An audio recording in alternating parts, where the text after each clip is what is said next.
Abadwum na omanfo womo ete hodomo no womo de nsema hodo atudwa Abadwum e Adansi North mensi ni mu asante mantem no emu Nyankopon ya Adom ene nsupapa ye no mu yeye boho ni bi no de fa pipe ma uchi ma ba ni bi no mako enan na womo anya sanso ene agyanan bia papa bi pa womo anya bi sebe ya honede ho nsem ebegina brane wo mpotem ho Adom Kasee amani boni Isaac Nomenyo en na echa akonadu yi Adom Abadwum ho etwetwe nkomo en wori tu dwase na nsuo enho akwa atwe pa e wo mensene no emu a ede wo hawo ebre kromafo senti na ho beyi asempanifo betu ho anamo ofasa akonya yi eda enipa wo mu betu nsuo yi ase ede sanchire mu yi ene tu dwa nsuo ya de a eho odin wo kuro yi mu enti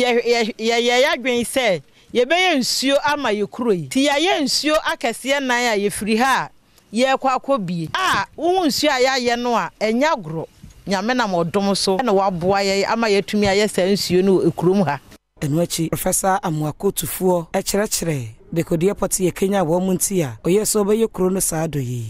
Adentina Abadwum yen asase sine to gold sabio jana kura muntimi nyi maye makoba bia kote se yesika omodiji wo ha nyina yen asase ye ton nyina ye di sia jana enso me ba ne hu se jana na kura na wo ho no aka na wo ho ansa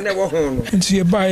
nyina mu no yen ton asase ba kokura bodiji ska wo bia ho ye nyansa ne ahoden ne yo munyimi die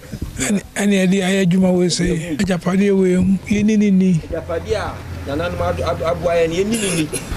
nini ya na de yade bebre ne krakra na Abadwum sana hene na na de kwaten ekire mu sana natufuo ewo mpontonyuma pii a wo pese wo de ba Abadwum enti omanfo emwa no nana mu akutufuo baaye no yehu ya himfie ni se eye death trap yeti hokuru edi asama na nsuo mu na ne yasore efise nsuo no betimi abudan na guyeso danso nana esi ne bu se obebu ahimfie no atoagu wasi ahimfie foforo edisese ya hyase a ya to fro level awi a ya kase a ya ba beto aso apagya